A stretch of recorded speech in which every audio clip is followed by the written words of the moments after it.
The U.S. Army's pursuit of a long-range successor to the UH-60 Black Hawk helicopter has taken a significant step forward with the Future Long-Range Assault Aircraft (FLRAA) program entering Milestone B. This phase authorizes contractor Bell Textron to build 6 prototypes of the new aircraft, a move that signals the Army's intent to maintain relevance in potential future conflicts, particularly in the Asia-Pacific region. The Army's recent statement highlighted that the decision to advance the FLRAA program to Milestone B was made after a thorough evaluation of factors such as affordability, technological viability, threat projections, and cost risks. This milestone marks a crucial juncture in the development of the FLRAA, clearing the path for the production of 6 prototype aircraft. The first of these prototypes is expected to take flight by 2026, with low-rate production anticipated to begin in 2028 and full deployment by 2030. While the 2030 target is ambitious, the Army has made it clear that the timeline will be continuously reviewed and adjusted as necessary.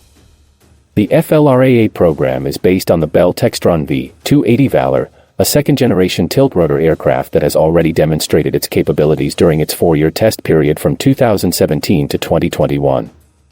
The V-280 flew for 214 hours, undergoing rigorous testing in various conditions, including unmanned autonomous flight modes. The tiltrotor design allows the aircraft to take off and land like a helicopter but cruise like a fixed-wing aircraft, combining the versatility of a helicopter with the speed and range of an airplane. This capability is expected to be a game-changer for the Army, particularly in the context of a potential conflict with China, where long-range mobility and rapid deployment will be essential. The V-280 Valor is only the second tiltrotor aircraft to enter military service, following the V-22 Osprey, which has been in operation since 1988 with the U.S. Air Force, Navy, and Marine Corps. The Army's decision to adopt the V-280 marks its entry into the tiltrotor revolution, a move that was missed with the Osprey, which is considered too large to replace the Black Hawk and too small to replace the CH-47 Chinook.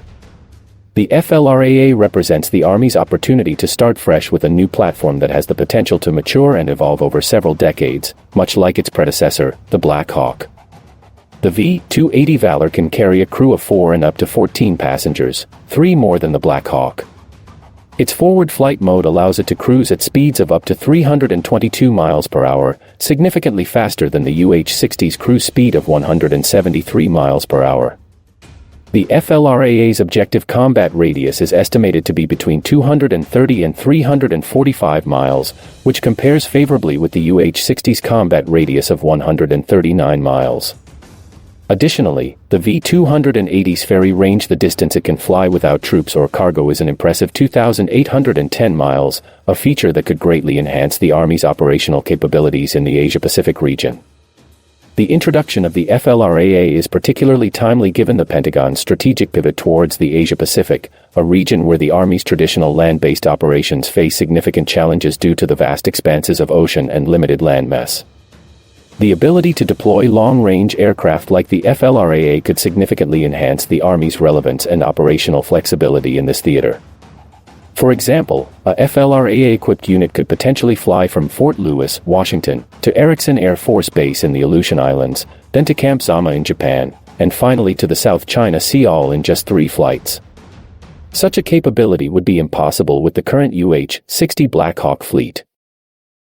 The Army's transition from a predominantly helicopter-based fleet to one that incorporates long-range tiltrotor aircraft like the FLRAA could herald a new era in Army aviation.